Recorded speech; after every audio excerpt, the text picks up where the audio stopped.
کیا ٹرمپ کو سمجھ آ گیا ہے کہ وینزویلا جیسا نہیں ہے ایران؟ اچانک کیوں بدل گیا لہجہ؟ یہ ہے 3 بڑی وجوہات۔ نیوز 18 کے ڈیجیٹل پلیٹ فارم میں آپ کا خیر مقدم، میں ہوں آپ کے ساتھ مدثر میر۔ گزشتہ چند ہفتوں سے ایران میں جاری مظاہروں پر امریکی صدر ڈونلڈ ٹرمپ کے واضح بیانات نے یہ تاثر دیا کہ امریکہ ایک بار پھر حکومت کے تبدیلی کا آغاز کر سکتا ہے۔ ٹرمپ نے ایرانی مظاہرین کو مسلسل پیغامات بھیجے، پھانسیوں کے خلاف سخت اقدام کا انتباہ دیا اور اشارہ دیا کہ ایران کا موجودہ نظام زیادہ دیر نہیں چلے گا، لیکن اب صورتحال بدلتی دکھائی دے رہی ہے۔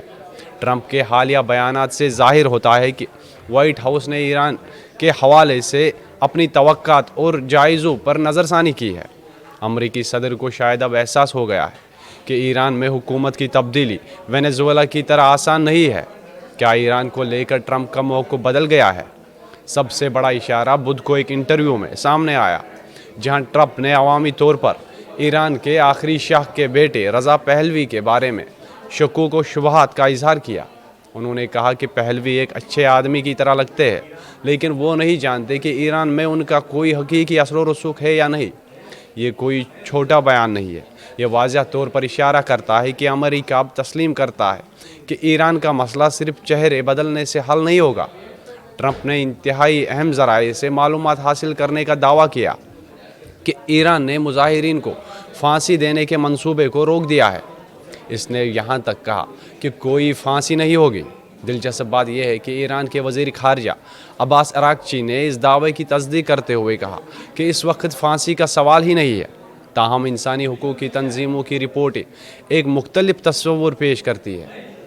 ان کے مطابق ہزاروں لوگ مارے جا چکے ہیں، 10,000 سے زیادہ گرفتار ہو چکے ہیں، اور انٹرنیٹ بلیک آؤٹ سے حقیقی صورتحال پر پردہ ڈالا جا رہا ہے۔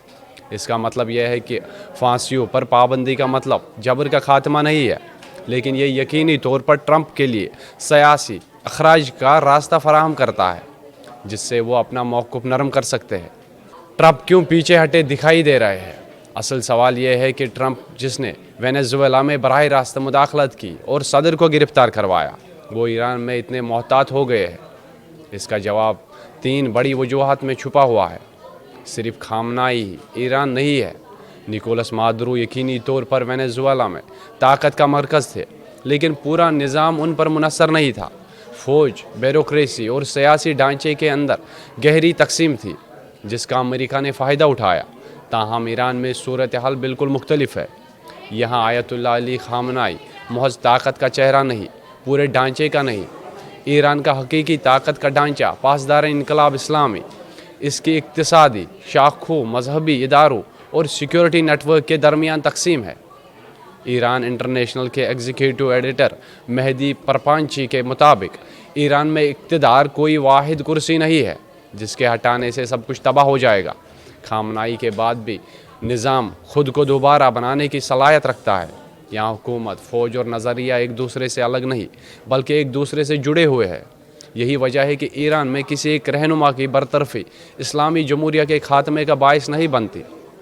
دوسری وجہ، ایران کا فضائی دفاع اور فوجی انفراسٹرکچر۔ اگرچہ وینزویلا کا فضائی دفاعی نظام کاغذ پر مضبوط دکھائی دیتا ہے، لیکن زمینی حقیقت مختلف تھی۔ بدعنوانی، دیکھ بھال کی کمی اور محدود تربیت نے دفاعی نظام کو تیزی سے تباہ کر دیا۔ ایران نے روس سے طویل فاصلے تک مار کرنے والے فضائی دفاعی نظام حاصل کیا ہے، S-400 جیسا، کہ جس کی رینج 400 کلومیٹر تک ہے۔ یہ سسٹم نہ صرف لڑاکا طیاروں بلکہ کروز میزائلوں اور ایک حد تک بیلسٹک میزائلوں کو بھی ٹریک کرنے اور روکنے کی صلاحیت رکھتے ہیں۔ سب سے اہم بات یہ ہے کہ ایران اب مکمل طور پر درآمدات پر منحصر نہیں رہا۔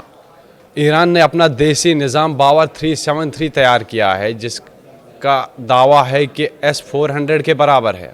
یہ دعویٰ مکمل طور پر درست ہے یا نہیں، تاہم یہ واضح ہے کہ یہ نظام ایران کو تکنیکی طور پر خود انحصاری فراہم کرتا ہے اور جنگ کے وقت بیرونی رسد پر اس کا انحصار کم کرتا ہے۔ اس کے علاوہ ایران نے اپنے فضائی دفاع کو تہدار طریقے سے تعینات کیا ہے۔ اس کا مطلب ہے کہ اونچے اڑان والے اہداف کے لیے الگ نظام، درمیانی اونچائی والے اہداف کے لیے الگ نظام، اور نچلے درجے کے ڈرون یا کروز میزائلوں کے لیے علیحدہ ریڈار اور میزائل ہے۔ یہ ایک ہی اسٹرائک سے پورے نیٹ ورک کو مغلوب کرنا انتہائی مشکل بنا دیتا ہے۔